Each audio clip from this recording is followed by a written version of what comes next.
Saviez-vous que l'on pouvait encore éventuellement envoyer des courriers affranchis en francs avec le risque qu'ils soient retournés? C'est ce qui est arrivé à un revendeur sur Internet en Moselle. Samuel Mulin, Théo Varnier. Alors là, c'est tout ce que j'ai en vente. Alors j'ai encore des tonnes de palettes avec de la marchandise qui n'est pas en ligne. Et puis tout ça, dans ces rayonnages, c'est des CD, des livres, des DVD qui sont en vente sur les sites marchands avec lesquels je travaille.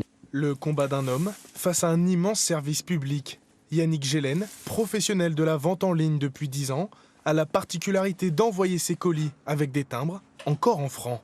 J'ai fait le choix il y a déjà maintenant quelques années pour plusieurs raisons en fait, d'utiliser des stocks de timbres assez anciens, des timbres en francs notamment, ou en euros, qui sont c'est un peu des vestiges du passé, mais qui sont tout à fait utilisables. Je sais que beaucoup de clients apprécient ça aussi. Ça change un petit peu des vignettes standardisées avec des codes barres. Ça permet de personnaliser les envois.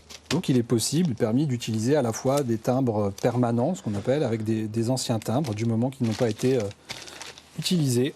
Mais depuis 4 mois, ce e-commerçant envoie de nombreux colis envoyés à l'étranger, lui être retournés par la poste. On m'a expliqué que mon mode d'affranchissement n'était pas correct, sans plus d'explications, et qu'il fallait que je paye pour le rapatriement de ces envois. Ce que j'ai fait, on m'a facturé donc à peu près 10 € pièce pour chaque envoi qui n'était pas distribué et qu'ils avaient identifié.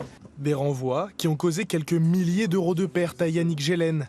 Avant, ces timbres pouvaient être placés sur l'entièreté du colis, mais depuis le 1er juillet 2025, la Poste a fait changer certaines conditions sur l'affranchissement sans véritablement communiquer à ce sujet. Contacté, l'organisme public répond. Certains de nos clients utilisent encore des timbres en francs. Plusieurs lignes sont nécessaires pour les coller afin de respecter la conversion en euros, ce qui peut induire un sous-affranchissement détecté par nos contrôles et dans ce cas, les envois sont bloqués. L'affranchissement doit désormais se faire uniquement sur une ligne en haut à droite, au-dessus de l'adresse du destinataire. Une façon pour le service public de freiner l'utilisation des francs pour l'affranchissement des lettres et petits colis. Une décision qui a obligé Yannick Gélène à faire appel à un concurrent pour les envois de courrier à l'étranger.